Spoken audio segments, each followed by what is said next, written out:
Real voice में अहाँ सबके स्वागत है। बात करेला जा रहा छे हमरा समाज में किछ नौजवान अपना रास्ता भटक गया छथिन। हम उनका तो छोड़बे नहीं, रास्ता पर तो अनबे करबे नहीं। वो भाइये बंधु छथिन, ते दुआरे जे भी कोई गलती करे छथिन नया एज में जे गलती से गलती भ जाय छे उनका सुधारे के लिए तो समय तो चाहिए। तो आइ अहाँ सब यदि वीडियो देखू आ यदि नीक लागे तो सब्सक्राइब जरूर करबे। हम नया नया वीडियो लाब आ नया तरीका से आनब। तै दुआरे आइ बात करेला जा रहल छी कि जे समय में पढ़े लिखे के समय होय छे हमरा भाई बंधु के, ते समय में प्यार मोहब्बत में पड़ जाय छथिन। प्यार मोहब्बत कतो भागल नहीं जाय छे। अहाँ जिनका से प्यार करे छिए कोई दिक्कत नहीं छे, शादी उनके से करब, लेकिन पहले घर परिवार के मर्जी से करब। पहले कामयाब बन जाए, पहले कुछ नाम कमा ले, तकर बाद ई कदम उठाए। किनको बहकावा में नहीं आए कि आइ हमर दोस्त एहन काम क लेलकै तो हमहू क लेबै तो नाम हेतै, एकदम नाम नहीं हेतै।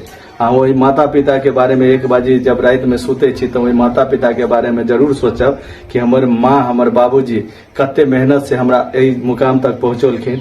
आ हम अतः से यदि नीचा धराशायी भ जाय छै तो सारा लोग के सपना टूट जेते। हमर भाई बंधु के भी सपना टूटते, हमर समाज के भी सपना टूटते, हमर सगा संबंधी के भी सपना टूटते, माँ बाप के सपना तो टूटबे टा करते। अहाँ उनका कतबो ठेस पहुंचेबे तो वहां आ तक नहीं करत, लेकिन ये बात के हमेशा ध्यान रखब। अहाँ सब माता पिता के दिल नहीं दुखबियो। बहुत दुख लागे छे जब वो सोचे छथिन कि हम जे बच्चा के लिए हम पूरा जिंदगी अपन सुख दुख के जोड़ कर और कष्ट काट कर हम अपना बच्चा के अते आगे तक ल गेलिए, आए उ बच्चा के कारण हम समाज में अपन जगह नहीं बना पोलिए, तो बहुत कष्ट होय छे। बच्चा सबके ई सब सोचक चाहिए। नहीं सोचती है तो आज बाप माय के दुख द के कहियो खुश नहीं रहती है। हमेशा याद रखब कि जिंदगी में दुख सुख लागल रहे छे। आज सुख में छिए तो काल दुख में जरूर रहबे, आज दुख में छिए तो काल सुख में भी रहबे।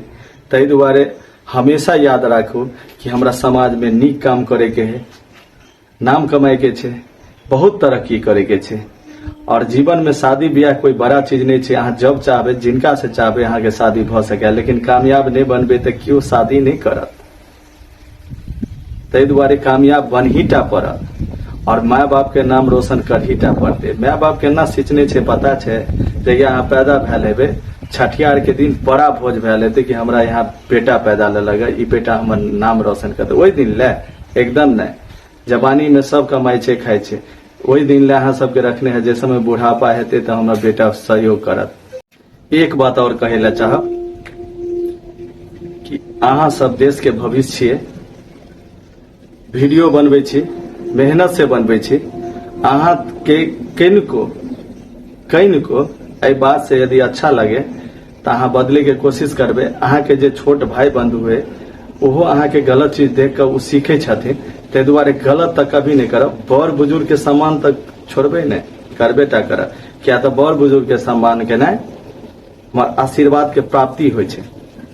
तै दुआरे बड़ बुजुर्ग से आशीर्वाद लकर अहाँ जे भी काम करबे सब फलीभूत हेते।